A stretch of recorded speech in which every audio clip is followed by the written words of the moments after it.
79번 집합 건물법이고요. 구분 소유자의 5분의 4 이상 및 우결권의 5분의 4 이상의 결의가 있어야만 하는 경우는 뭐다? 재건축 교류입니다. 근데 기억할 게 뭐냐면 재건축 교류는 원칙적으로 5분의 4, 5분의 4예요. 그런데 휴양 콘도미니엄 경우는 요건을 완화시켰어요. 3분의 9분 소유자의 3분의 이상 및 그 다음에 의결권의 3분의 이상의 결의만 있어도 된다. 이게 23년 작년도에 법이 개정됐습니다. 그래서 좀 기억을 해주십시오. 80번 선순위 담보권 등이 없는 주택. 자, 선순위 담보권 등이 없는 주택. 이 얘기는 뭐냐면 임차인 대항 요건을 갖추면 대항력이 있다는 것을 암시하는 거예요.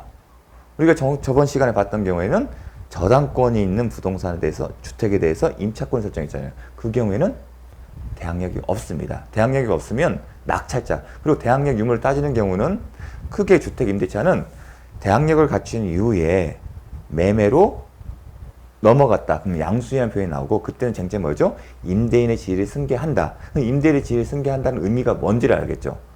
종전 임대인은 임대차 보증금 반환 의무가 없다. 그럼 새로운 양수인이 반환 의무가 있다. 그런 것들을 기억하시는데 또 하나는 경매의 경우에는 이제 대항력이 있으면 임차인은 낙찰자에게서 임차권을 주장할 수 있다는 얘기고 그 얘기는 뭐죠?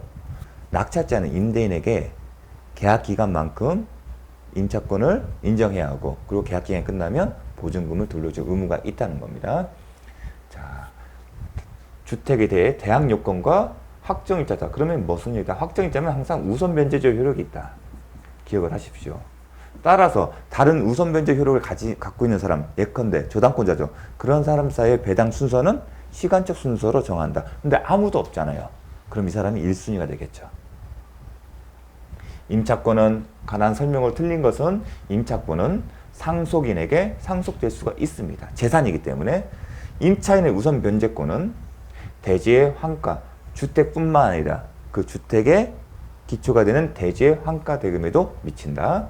임대차가 묵시적으로 갱신된 경우 그 존속기간은 2년으로 봅니다.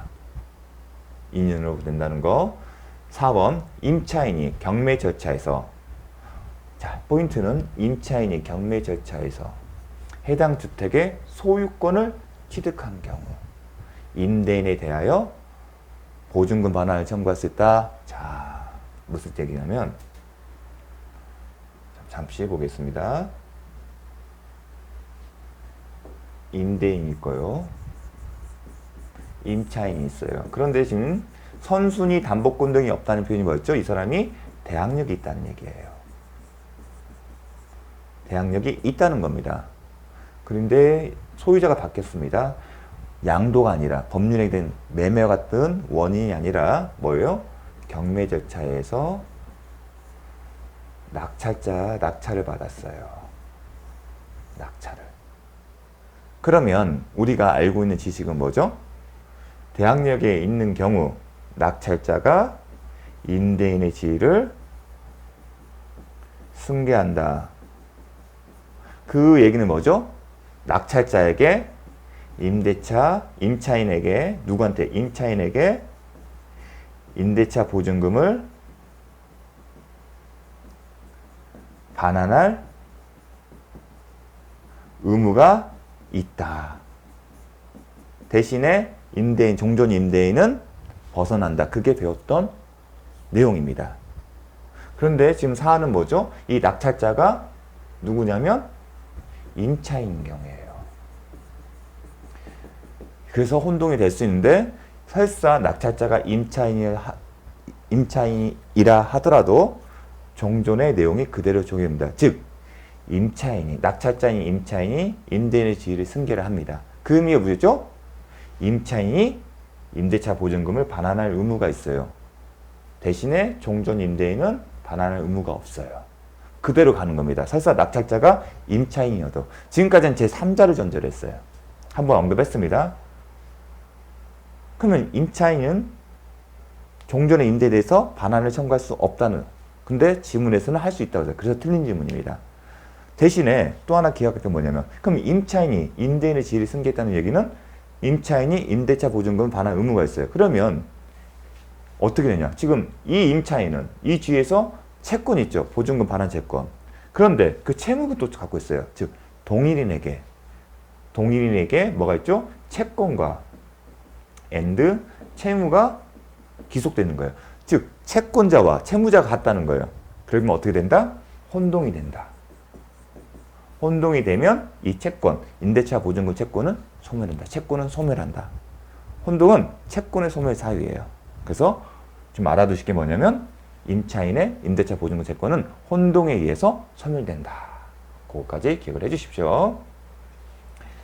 낙찰자가 임대인의 지위를 승계한다. 설사 낙찰자가 임차인 경우에도 마찬가지다. 따라서 종전 임대인은 보증금 반환 채무가 소멸됩니다. 그 결과 임차인이 임대인의 자신에 대한 보증금 반환 채무를 인수하게 돼요. 즉 동일한 사람이 임차인이 채권과 채무의 기속 주체라는 겁니다. 그렇게 되면서 혼동으로 인해서 그 채권은 소멸한다는 거 기억을 해주십시오. 5번도 보겠습니다. 임차인의 보증금 반환 채권이 가압류된 상태에서 그 주택이 양도된 경우 가압류 채권자는 양수인에 대해서만 가압류의 효력을 주장할 수 있다. 그 전에 봤던 지문은 양수인이 제3채무자의 지위를 승계한다. 양수인이 종전 임대의 지위를 승계하는 경우뿐만 아니라 이렇게 배웠죠. 한번 출제했죠. 제3채무자의 지위도 승계한다고 배웠습니다. 근데 지금은 이 제3채무의 지위를 승계한다는 그 의미가 뭔지를 물어보는 거예요. 제가 애우라고 했던 것은 제3채무의 지위를 승계하는 건데 그 의미가 뭐냐면 가압류 효력을 누구한테 주장할 수 있다? 양수인에 대해서만 할 수 있다는 겁니다. 용어 자체가 익숙지가 않을 겁니다. 자, 임대인, 임차인이 있어요. 그러면 임대차 보증금 반환과 관련해서 채권자 채무를 보는 거예요. 계약이 종료되면 임대인에 대해서 임대차 보증금 반환 청구권이 있죠. 보증금 돌려줘. 근데 이게 뭐다? 채권이에요. 임대차 보증금 반환 청구권을 기본했을 때 임차인이 채권자인 거예요. 그리고 채무자는 이 사람이에요. 이 둘만 있을 때 보증금 반환과 관련해서 이 사람이 채권자, 채무자예요. 그런데 임차인은 그럼 채권을 갖고 있는 거죠. 채권은 재산이에요. 재산이기 때문에 임차인의 채권자가 있을 수 있죠. 이 사람 채권자 입장에서 강제 집행의 대상이 될 수 있는 거예요. 임차인의 이런 거예요. 제3자가 채권자예요. 임차인의. 그러면 돈을 빌려는 못 받았어요. 그러면 판결을 통해서 집행권을 취득하게 되면 강제 집행할 수 있어요. 그럼 강제 집행은 뭐 해야 되죠? 임차인의 재산에 대해서 하는 거예요. 임차인의 재산은 보통 부동산 생각할 수 있는데 이러한 채권도 재산이 되는 거예요. 그래서 뭘 했다? 임차인의 채권자인 제3자가 가압류를 하는 거예요. 가압류를 했어요. 가압류는 압류 설명 않겠습니다. 그럼 이렇게 되면 이제 등장인물의 부르는 호칭이 달라져요. 채권자가 있잖아요. 그럼 이 사람이 이 채권자의 임차인은 채무자가 돼요. 그리고 이 가압류 대상인 이 채권의 채무자가 제3채무자가 돼요. 이렇게 됩니다. 그럼 이 얘기는 가압류 뭐냐면 임대인이나 임차인에게 보증금 지급하지 말라는 거예요. 이러한 상태에서 뭐가 바뀌었다? 소유자가 달라진 거예요. 소유자가 바뀐 거예요. 새로운 소유자. 그러면 기억하면 대항력이 있으면 임대인의 지위를 승계할 뿐만 아니라 뭐죠? 제3채무의 지위도 승계한다. 그 얘기는 뭐냐면 이 가압류 효력을 이 채권자 누구한테 주는다? 요 사람한테만 주장할 수 있습니다. 왜냐하면 임대인이 새로운 소유자가 제3채무자 지위를 승계함과 동시에 종전에 있는 임대인은 제3채무자 지위가 없어요. 그럼 제3채무자 지위가 없기 때문에 이 사람은 종전 임대에 대해서 뭘 주장할 수 없다? 가압류 효력을 주장할 수 없다. 이렇게 되는 겁니다. 좀 어려운 내용입니다. 가압류 효력은 누구다? 새로운 사람. 그러니까 우리가 임대인의 지위를 승계한다 구조랑 똑같이 봅니다. 그래서 임대차 보증금을 누구한테 하는 거죠? 새로운 양수인이 하잖아요. 마찬가지로 가압류 효력도 그 사람한테 한다. 그렇게 이해해 주십시오. 자, 잠시 쉬었다가 살펴보겠습니다.